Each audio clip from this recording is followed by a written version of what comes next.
Welcome back. Hi, Sam. Sam, I need you to throw nuggets. Welcome back.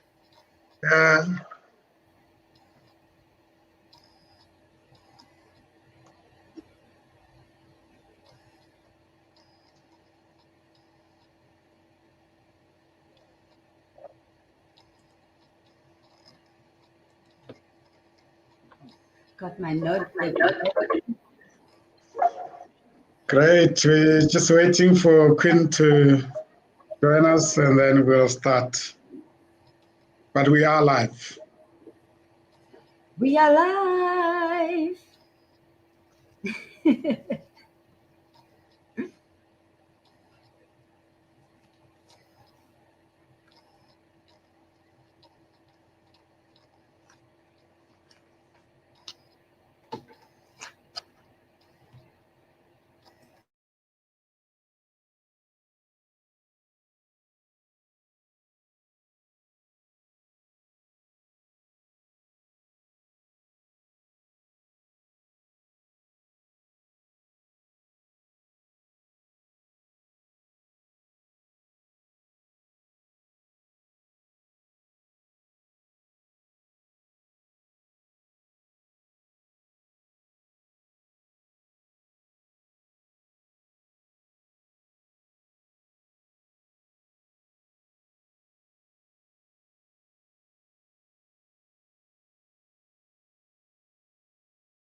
Welcome back, colleagues. We are ready to start. Thank you for tuning in. We have been ready as well. Yeah, Queen, it is your platform. If you can greet our guests, introduce yourself and your topic, and indulge us. Awesome. Over to you. Thank you so much. And good morning to everybody who has taken the time to engage this powerful topic. For me, it means a lot that we can, especially as part of celebrating Heritage Day, we can focus on what it means to be on the platform and talk about diversity, inclusion, and heritage. Because we have inherited our diversity. It's part of our inheritance as South Africa. And as a result, we need to look at what is our responsibility. Because, you know, when you talk about inheritance, you're talking about the person who creates the inheritance, the person who's the custodian of the inheritance, and the person whose responsibility it is to hand over the inheritance to the next generation. And when we look at the heritage of South Africa and generally across the world, different generations hand down to others some kind of inheritance. And in that inheritance, you also find the good, the bad, and the ugly. I always call it the good, the bad, and the ugly. And our responsibility is to repackage it so that we can hand over something that works to the next generation. And that is where diversity and inclusion and the importance of conscious conversations and courageous conversations play such an important role. Because I imagine that there are a lot of conversation even in our homes in terms of diversity, inclusion, what does it mean? Because when we talk about our heritage and we talk about diversity, So there are conversations in our homes. What are those conversations? What are we handing over to the next generations? What are we saying to them? And are we equipping them to receive this inheritance and run with it for a brighter future for all. So courageous conversations are relevant in our homes as we, as the older generations, hand over this heritage. And they are also relevant in the workplace as we continue to live today and live within the inheritance that we have, that we are dealing with, which part of it is the discomfort of managing diversity on a continuous basis. So I want to start by just saying that what do we mean when we say diversity? And I have to quickly say, race is a small part of diversity. And in South Africa, race has played a big part. But I don't want us to lose a connection with the rest of the other dynamics that make diversity diversity. And I want to give you a simple example. In the home, just whether you're born firstborn child or lastborn child, there's diversity in your position in the family. And that diversity is so important in how we shape our relationships with our parents, with our siblings, the responsibilities that come with it, the way we manage the different dynamics, the disagreements, from just being born firstborn and lastborn, just being born a girl or a boy in the family. So there's already that type of diversity that is in our everyday lives before the outside stuff comes in and influences that we deal with diversity on a daily basis. So diversity is not good and diversity is not bad. How we manage what comes from diversity is what makes it good or bad. And courageous conversations equip us to know how to engage diversity in a way that enables us to find common ground and find a mutual output that is going to benefit both of us. So that is diversity. It is alive. It's something that we live with on a daily basis. It's just something that we need to embrace without having a negative relationship to it. How does it manifest? It manifests when we disagree. It manifests when one person is in a position of advantage and one is in a position of disadvantage. It manifests when the advantage is used to somebody's detriment. And that is when diversity, degenerates from disagreement to conflict. Until then, diversity is just that we are different and we see things differently. Until then, diversity is just that we are in different angles of what we are dealing with. Therefore, we see what the other person doesn't see. It's only when it gets to when it finds itself translating into conflict that we need to then say, how do we ensure that this thing doesn't degenerate into separation? How do we ensure that the disagreement actually doesn't get to conflict, that we turn it into, how do we use that we see things differently to further enhance our ability to coexist and to co-create? And courageous conversations are that tool that enables us to find common ground. So that's the first important thing. Diversity is just part of our lives. It's part of our reality. When it generates to conflict, it's an indicator that both of us have not found a way of engaging the diversity for mutual benefit. And I want to repeat that. Diversity is our reality. When it degenerates to conflict, it means we have not found a way of engaging it so that the output is for mutual benefit. As a result, in the case of heritage, what do we want to do with this heritage that has got the good, the bad, and the ugly? What do we want to do with it? And like I like what Sam described about the culture of LEKGOTLA conversations. Let's talk. Let's talk. Let's unpack. So when we sit together and you are willing to listen to me and I tell you what this thing means to me and the impact that it has on me, the impact that it has on me physically, mentally, spiritually, psychologically, socially, emotionally. I depend on your willingness to receive what I tell you without saying it is right or wrong, without appreciating that the fact that I say it means it is my reality.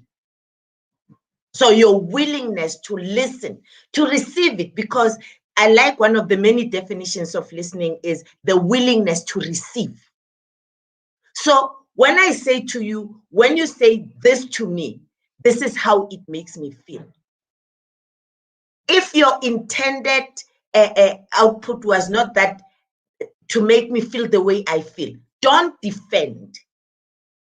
Be open to receive, because in that moment, you have an opportunity to see what you said from a different angle, that, wow, what I said has a potential to make a person feel like this. Now you know what you didn't know because you were willing to receive my message.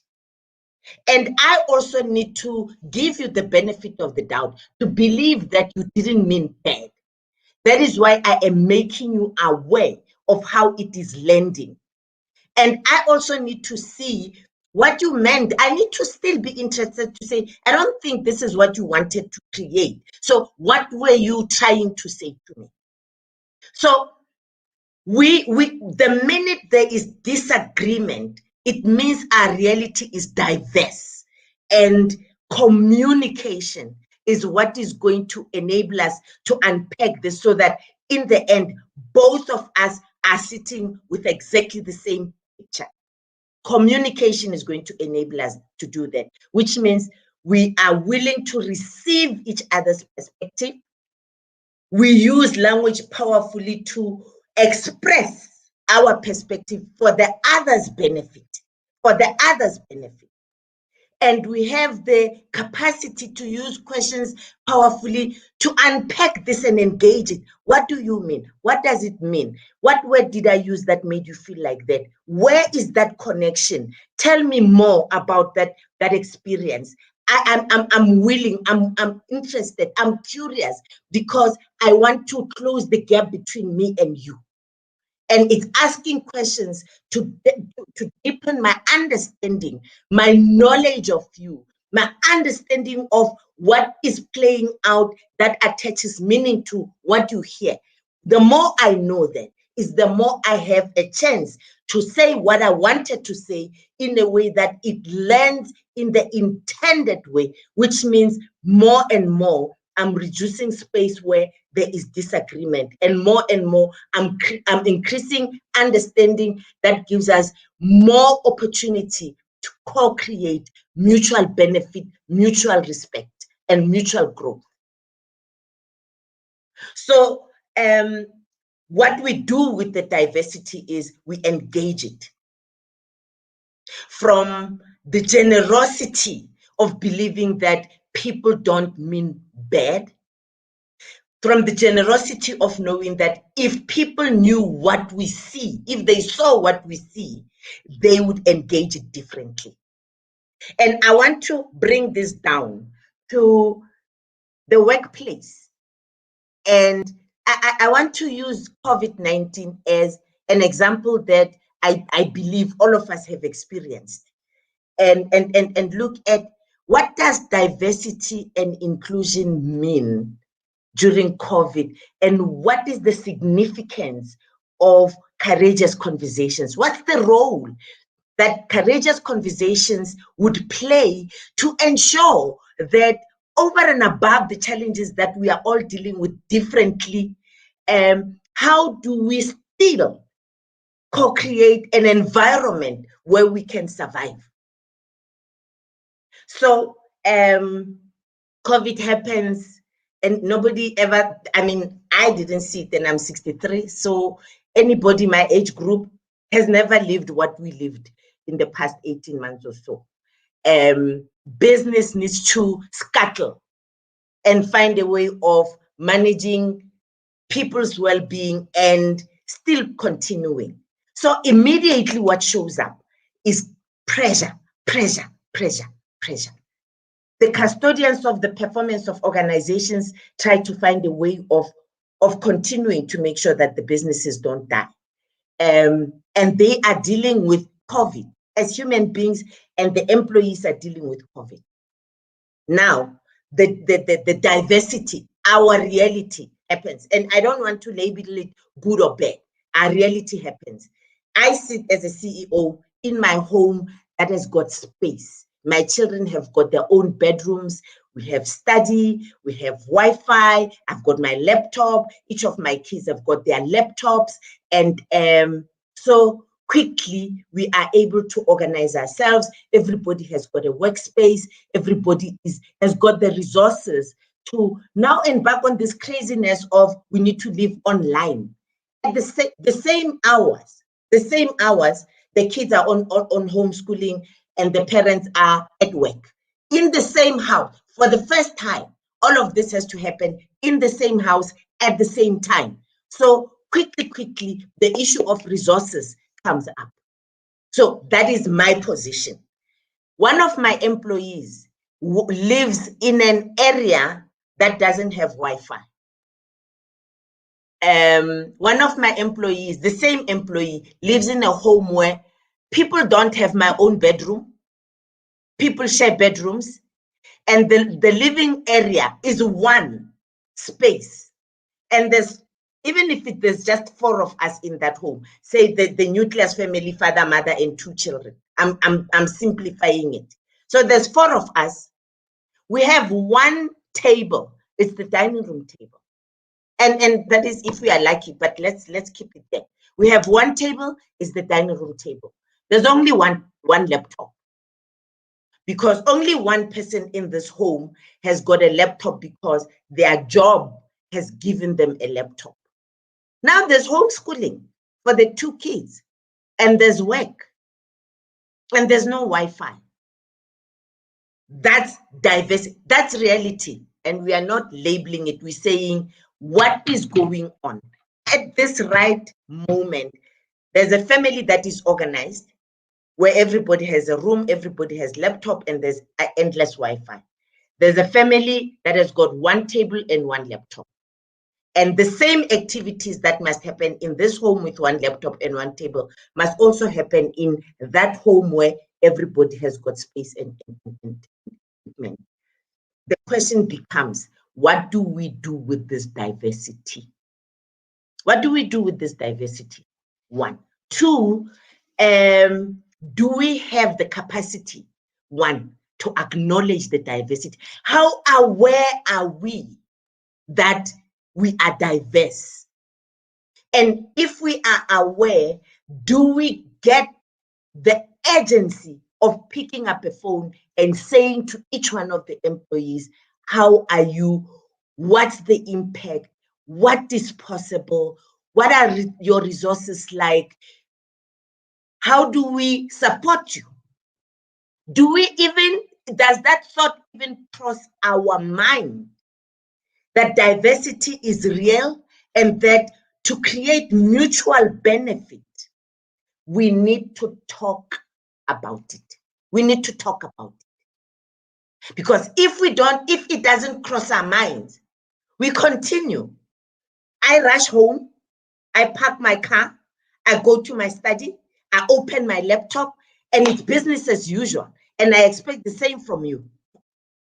Because it hasn't crossed my mind that you do not have a study and a laptop, and that your kids have got their own laptop. So they are not also trying to be on homeschooling using my laptop and so on. So it's business as usual if I am unconscious. If I have boxed diversity to just one corner of my life, and I have not seen diversity as reality across the board, that it impacts every aspect of our lives. So that's the first thing. There's diversity. The second thing is, how aware are we that it exists? And then the third important question is, say I'm aware and you're not aware. Do we have a common platform to talk about it? Do I have the luxury of making you aware when I realize that you're not aware? And that luxury only comes when we have built a relationship that provides psychological safety. If it is possible that when I say to you, unfortunately, between 8 and 12, I cannot be on a Zoom meeting because my kids are homeschooling and I'm using your laptop for my children's homeschooling, can I say that without getting into trouble? And during COVID, what compounded the absence of safety was some organizations went into retrenching people. So I look at this and I say to myself, what if when I say, then I get on the list of people who are getting retrenched?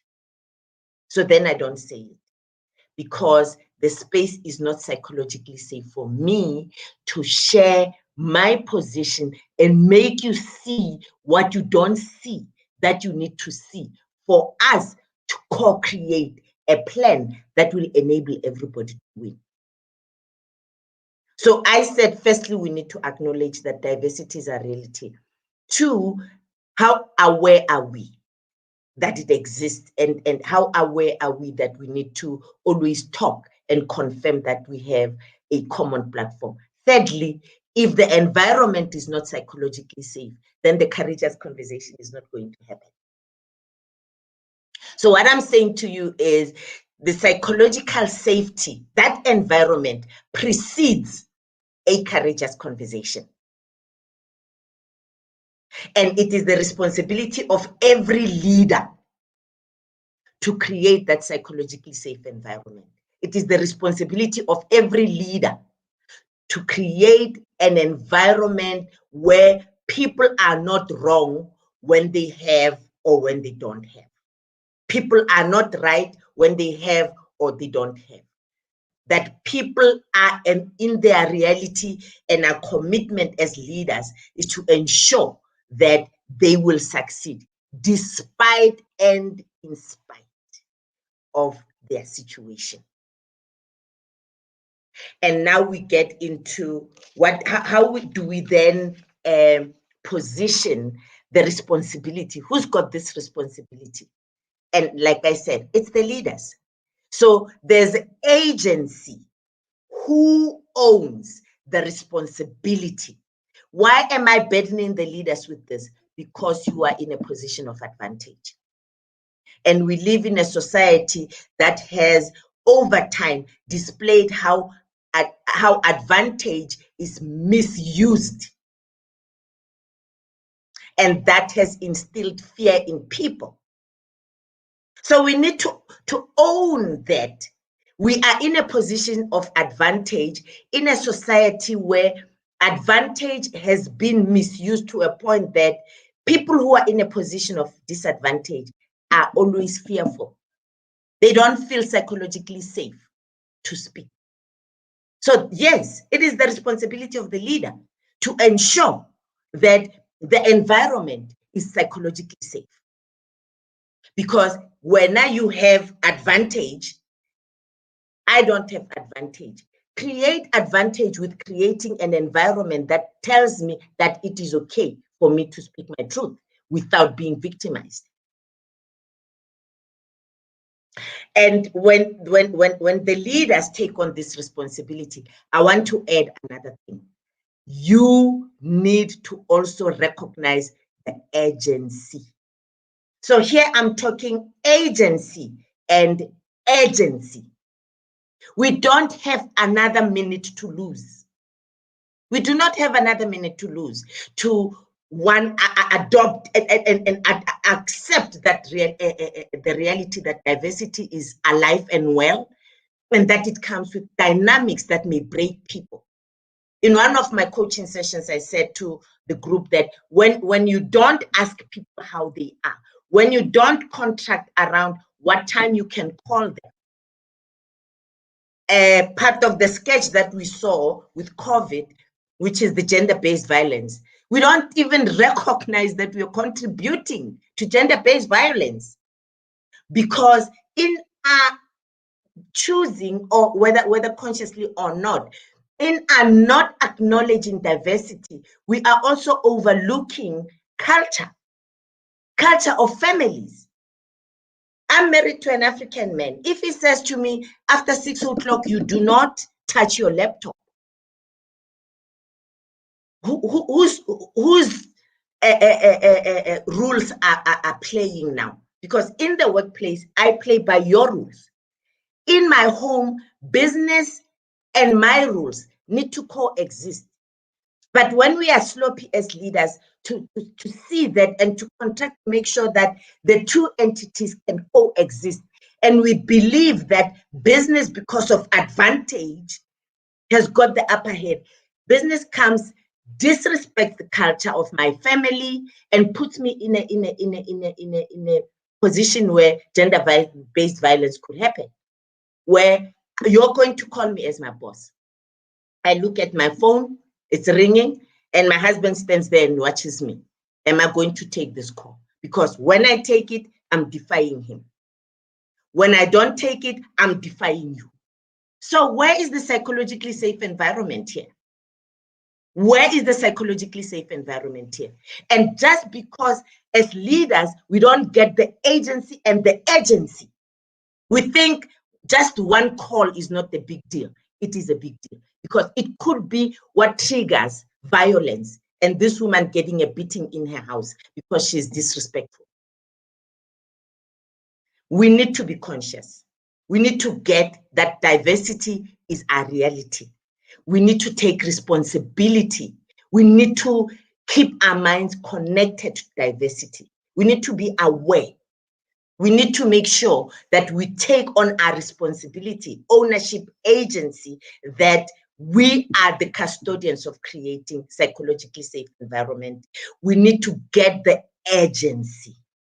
We need to get the agency so that immediately you have to engage another person, you are fully awake and present to that you're dealing with a person in a different environment.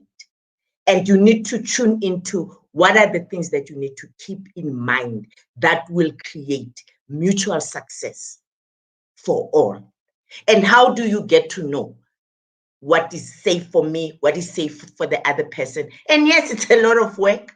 I'm imagining some people saying, I've got 10 people reporting to me. How do I get to all of them to understand all their responsibilities and their circumstances? It is your responsibility. You don't get paid for the numbers as a leader. You get paid for the well-being of the people. So yes, it is your responsibility to make time, to understand everybody's circumstances, and to establish an environment that is going to ensure that everybody is successful. Otherwise, what we are saying is you are sacrificing the ones whose circumstances don't work. And I don't think that is what we are saying. But who we are, how we show up, what we choose to attend to, what we think is too much work and we are not going to address. If that is how we do things, then we're choosing similar. Now I am saying, guys, I want to lead only people who've got homes that have got own bedroom and own laptop and free Wi-Fi. Then you don't have to think about it because we are similar. We don't have to talk about it because we know exactly what is going on. But if we acknowledge our reality, we then have to take on the responsibility of all 10, establish their circumstances, and make sure that we then create a psychologically and a safe environment for people to say, this is not working for me. Can we recontract? this is not working for me. Can we recontract? So the agency is a big part of it. And I've spoken to conscious communication, and I'm just going to list what goes into conscious communication. 1, your environment must allow people to express themselves. 2, your environment must allow people to be listened to and to listen, which means receive. Receive. Don't edit a message as it comes to you. Because we do that when we start listening to you, and I start changing the message that you're saying because it needs to talk to me. That's editing my message. Receive it. Receive it. Switch off your editing tools. Receive my message exactly as I say. And Sam said something powerful about the nature of Lekgotla. Hear the whole message. Read me, my energy, my body language, my facial expressions, the emphasis. Which words am I emphasizing? Receive the whole message. When you are willing to listen like that, it's like when somebody has seen a beautiful piece of art and they come to you and say, wow, I saw this amazing piece of art. And you say, tell me. The idea is that they transfer that picture into your mind. So you're going for every detail. Was it dark green or light green? Which green? The grass green or the other green? Blue, which blue? Was it the sea blue or the sky blue? Eventually, when we talk about whether we are going to buy that painting or not, we need to both have exactly the same picture. And what are the tools that get you to transfer your picture, photocopy your picture into my picture so that we know what we are talking about and it's exactly the same thing? It's the expression, it's the receiving the message without editing it, it's using questions to ensure that we've got it right, and at the end, integrating, completing the conversation with, this is what we are saying, and therefore this is our conclusion, this is our agreement, this is what we are going to do. So look at your communication. Even when you pick up that phone and check the circumstances of your employees, make sure that there is a conclusion and an agreement at the end. Don't receive the information and walk away. So now that I know what I know about your situation, now that you know what you know about my situation, what is our agreement? That is conversation. That is communication. It leads to an output. It leads to an agreement. And each time we reach an agreement, we close the gap between a disagreement and we close the gap that diversity could create. And that's when I say we make the circle bigger, because the coexistence becomes possible. And that is where the inclusion becomes such a powerful thing. Inclusion is not something that sits there that walks towards us. It's something that we create in how we engage, in our willingness to acknowledge diversity and the relationship that we have to diversity, which says, tell me more. I want to know more so that we can get to where we agree. And at that moment, the circle is bigger because we can coexist in the same circle, where until then, we could all be in our own little circles where there's space just for me and your space, there's just space just for you. The ideal, when we say inclusion, is make the circle bigger. Make the circle bigger. And the communication, therefore, becomes so powerful. And I want to briefly say, what do we mean by a courageous conversation? A courageous conversation becomes a reality when the stakes are high. And what I mean by that is when it is possible for me to lose something that I don't want to lose, something that I cannot afford to lose. So anytime there's emotion in this conversation, it's an indicator that there is perceived, because sometimes it is real, sometimes it's not even real. There is perceived potential loss. Now I need to dare this. So I have to say this even though I may lose something. That's the first indicator that we are dealing with a courageous conversation. When what I am going to say has potential to make me lose something that I don't want to lose. 2, a courageous conversation shows up when the balance of power is not equal. And when the person without advantage is the one who needs to approach. Because by virtue of position, when we don't know how to manage position of advantage, we disadvantage the person, because there's no, the environment is not psychologically safe for me to speak despite our different positions. Otherwise, if I'm talking to my peer and we are on the same page and we want the same things, it doesn't become a courageous conversation, because I don't have to lose anything. So I don't have to be brave to talk to you. It's like when our kids want to go to the Jaws. It's a courageous conversation when they know that this one is going to say no. Can you see that the position is tilted already in this one's disadvantage? Mom, can I please, my husband did to just say to my kids, there's no conversation, there's nothing. Please, man. So I know that each time my kids needed to talk to him about going to the Jaws, it was a courageous conversation, because they have to be brave, even come, blinking to say that, So it's a courageous conversation when the position of power and advantage is not equal, because somebody needs to be brave to actually start the conversation. The other thing that makes it a courageous conversation is the potential loss and the significance of the loss. We know how people say, I told him I don't care. It's true. When I told him because I didn't care, it's not a courageous conversation, because if I don't get anything from it, it doesn't matter. But sometimes we lose our image, we lose our hard-earned brand, we lose opportunities, we lose all sorts of things. We lose relationships. And that's yet another thing. And that is why you hear a lot of times we say, I didn't say anything for peace sake. So anytime we choose to go for peace sake, we have scanned the environment and the stakes are too high for us to try.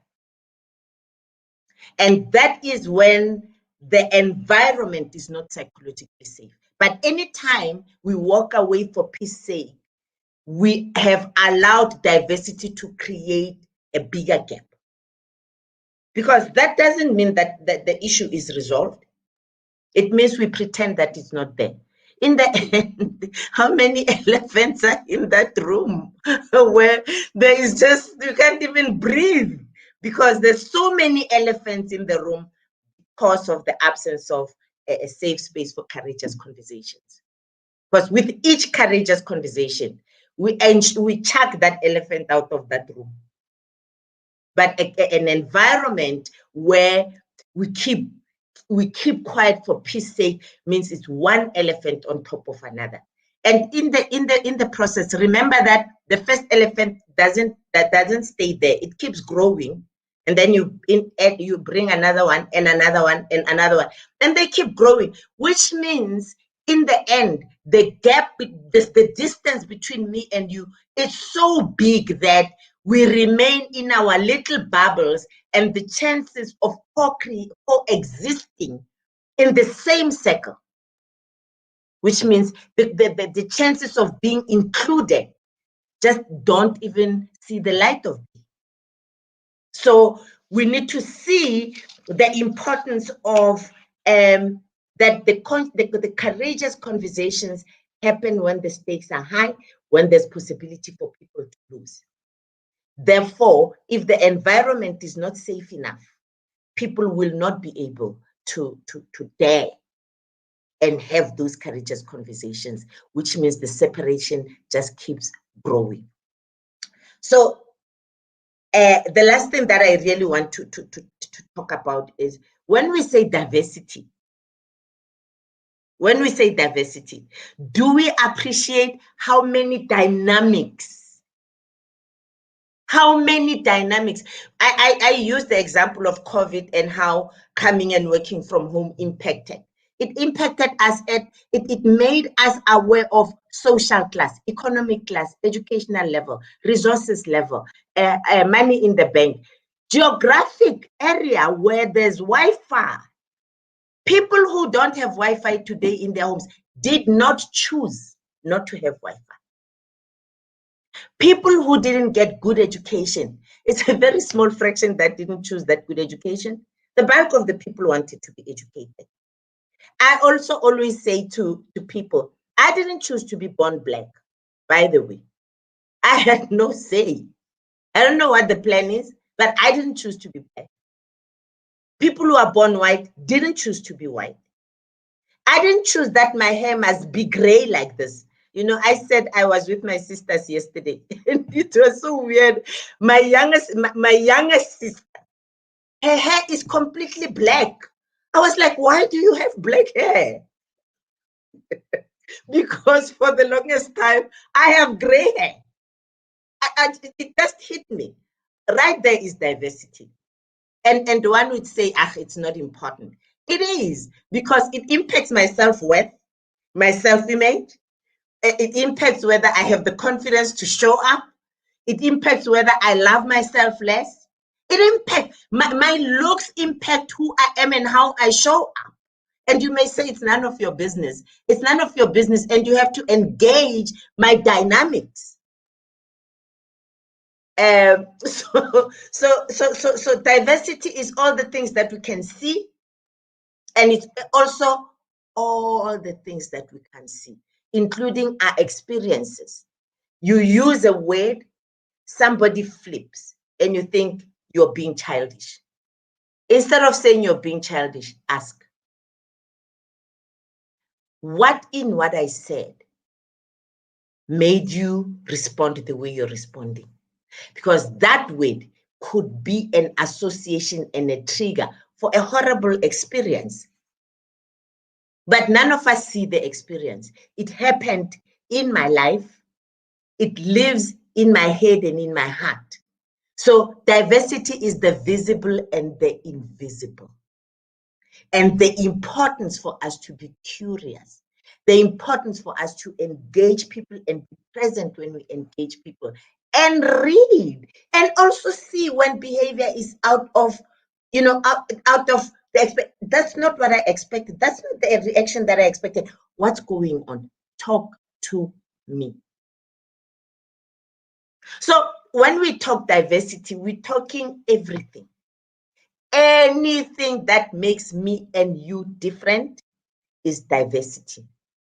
And like I said, the way we manage it has an opportunity to create separation. And as leaders, we have a responsibility and the agency to create an environment where we don't just keep creating separation, because we are poorer separated. We are richer and stronger when we work together. And then appreciating, and for me, conscious conversations. And what do I mean by conscious conversations? Check whether you are present and listening to the person that is speaking, that you're willing to receive their message. So you're listening with the willingness without imposing your own meaning. Check whether you are listening with curiosity instead of listening from knowing. Because when we listen from knowing, we don't ask questions. We make decisions because we know why you're saying what you're saying. Ask me, Queen, what happened? What's going on? Be curious. Be curious to receive more, because with that curiosity, the way you use questions enables you to see more, get more, and be more equipped to co-create a safe environment with others. And always check. Don't leave conversations hanging. Make sure that you get to a conclusion. Are you okay? Have I addressed the issue that upset you? Is there anything else that you need from me to feel that I have honored you and how you feel in your response. So that conscious communication in a psychologically safe environment supports us to be able to say, when you said this, this is how I felt. Not you did this. So now I'm bringing the courageous conversation into the space to say, we've accepted that diversity is a thing. We've accepted that the environment must be right for us to have this conversation. We have accepted that we have the 4 skills: the listening, the expressing, the engaging, and the getting to a conclusion. We've accepted all of that. Now, the last thing that I'm saying is, as we have those courageous conversations, because we understand where the disagreement comes from diversity, how we communicate is not playing the man, it's playing the ball. How we engage this is playing the man. I mean, playing the ball, not the man. So it's not that you do this, you do that, you do the other thing. Because when we do that, we immediately attack. And anybody, when they are attacked, will go for defense. Sibusiso, do you mind muting, please? I don't know whether Sibusiso can hear me. Thank you. So when you attack a person because a disagreement showed up, diversity showed up, when you attack, you don't allow, you're not creating a psychologically safe environment for engagement. You are triggering the need to defend, because all of us have got our primary responsibility to ourselves is to survive. So when you attack me, I'm going to defend. I'm not even going to think about it. So it's how we communicate this important difference and the impact that it has on me that is going to give it a chance to make the circle bigger. So it's, when you said this, this is how it made me feel. When you did this, this is what it made me think. When you didn't do that, this is what I missed that is important for me. When you didn't do that, it made me question my relationship with you, who you are, what you stand for. And I want us to talk about it because I don't want to lose what stands to be lost if we don't talk about it. That is the formula of a courageous conversation. When you did this, this is what it made me feel. It threatened this that is important for me, and this is what I want us to do about it. When you didn't do this, this is how it made me think. This is what it threatens to take away from me, and this is what I would like us to talk about, because this is the output that I would like us to achieve. And this is basically what a courageous conversation is. Being able to speak it, being able to describe it, being able to express the impact on me, being able to express the ideal for me, and then telling you what I would like the end result to become, so that both of us can co-create towards that ideal outcome. And having said that, I'm not also saying I have the right, I'm the one to tell you what to do. I'm saying, because it's co-creation, it's also enabling me to listen to you, to understand what was going on, to hear your point of view, because I need to also adapt my interpretation, because this is a co-creation. So I need to adapt my, oh, okay, I didn't realize, oh, I see what you mean. Because now as I get your point of view, it dilutes my perception, it shifts my perception And that is about bringing us closer when the ideal perception was separating us. So in a nutshell, courageous conversations in diversity, inclusion, and inclusion. One means diversity is a reality, what we see and what we don't see.